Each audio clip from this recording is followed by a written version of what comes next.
Hi there, it's Kev Harris here, course leader for the Sport Coaching and Development Unit. What I'm about to do now is just give a very quick overview to my students who are involved in the Coaching Innovation Programme. There's obviously two stages to the Innovation Programme. The first stage is finding out what the community needs, establishing the needs of the community, and obviously the second stage of the innovation is about delivering the project and actually monitoring and evaluating it.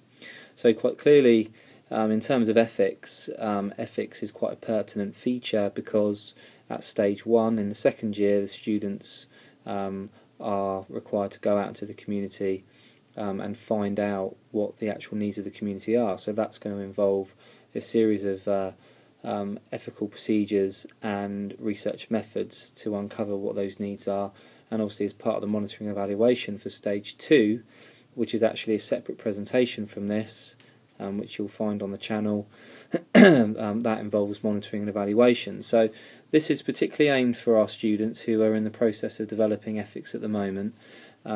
This should accompany the ethics pack which is on my course to help you out so that we don't get any situations where ethics is being rejected, and it's also really aims to give you as much help as possible to ensure that you are comprehensively covering all of the areas that you're required to.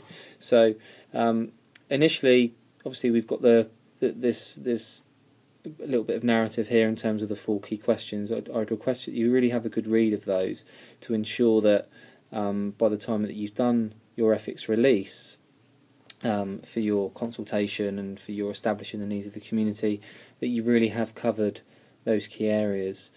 So in terms of the stages that you're going to go through within the second year, so this is obviously aimed at the second year students developing their innovation.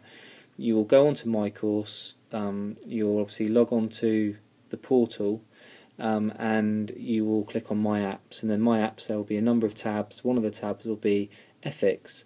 So basically you click on Ethics, and within Ethics you will then be taken through to stage 1, which will be this checklist, and you'll see it's just a very simple case of yes and no questions. So you really need to have a good think about how you answer those questions and in what way you answer those questions. So in essence, if you're going to be working with young people or vulnerable adults, which most of you will be, you'd need to click yes to that, and obviously you'd need to consider the other questions as well.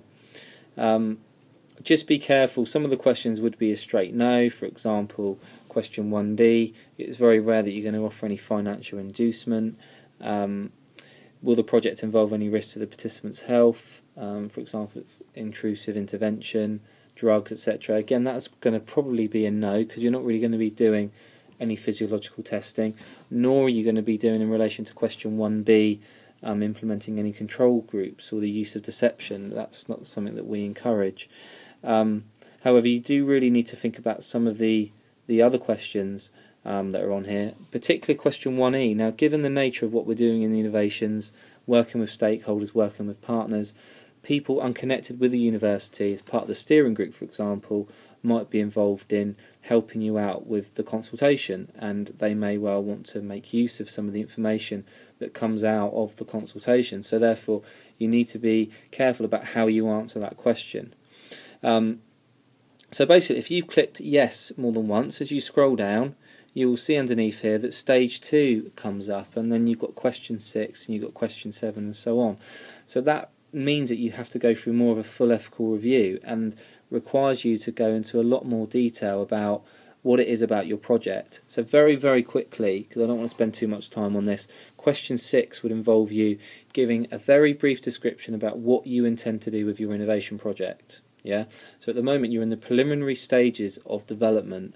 However, in order to really clarify where you're moving forward with that development, you need to do some form of consultation. You need to do some form of research to establish the needs of the community, and this is where you need to be clear on what your methodology is. So the first stage would be, what is your description? Very briefly, what it is, what is your project, and what does it intend to do? And then secondly, what is your methodology? What do you intend to do there? So for example, to understand what the needs of the community are, you would basically carry out questionnaires, you would carry out some focus groups with X amount of young people in the year group of year 5, or at the age of 12 or the age of 11, for example. So it's really being clear in terms of what your methodology will be and why are you carrying out that methodology. So in terms of the aims of the project, well, again, that would be you clarifying question 6 in a little bit more detail in terms of what are the aims, what are you trying to achieve for your innovation project from a preliminary angle, and then secondly, what is the aim of you carrying out research? Why are you doing the research? Well, again, you're doing it because you need to establish and you need to understand why is there a need for your project, and whether or not actually you going into a project and running a sports leaders initiative will actually be something that's required by the individuals. So that is the sole aim really for why you are doing an ethics release. So that's what you need to think about there. Question 8a, details about the participants, gatekeepers. So that's going to be the nature of the participants. You need to highlight, that there's not going to be any named participants. You're going to keep them anonymous. There'll be anonymity guaranteed. And then question 8b, give as much relevant detail as possible about how you plan to use control groups. Well, again, if you click no on the previous bit, then that's going to be a big NA in that box. Question 8c, potential hazards, which may cause harm or distress to the participants. So these are the potential ethical issues. It's not just a case of thinking about physiological issues, but if you are not conducting the research properly, and you haven't gained things like parental consent, you're working with vulnerable adults, or you're working with people with disabilities, where they could be offended or they could be upset by the way that you are trying to conduct the research or apply the research, that has ethical consequences. So therefore you need to provide information here in terms of what measures are going to be taken to prevent the risk of harm or distress. And a prime example of that would be, for example, consent forms, would be close relationships with the teachers or the carers or the people who are responsible for those people who you are targeting, to ensure that you are mitigating against that. Now, some of you as well, of course, are going to be delivering some pilots as part of your consultation, so therefore you also need to highlight in there that risk assessments will be upheld, health and safety will be upheld, and everyone will have the relevant coaching qualifications adhering to the appropriate levels of best practice. Question 8d, inducements. Well, again, if you clicked no to that on the previous slide, then obviously that would be an NA. And then as we move to the sort of like final bits, question 8e, if there are separate people that are connected with the project in terms of partners, stakeholders, linked with the innovation programme, for example, you need to highlight who these are, and you need to state that any information that's provided to them will be in line with the ethical procedures mapped out here, and that there will be anonymity, and that the information that's used will be in line with the Coaching Innovation Steering Group.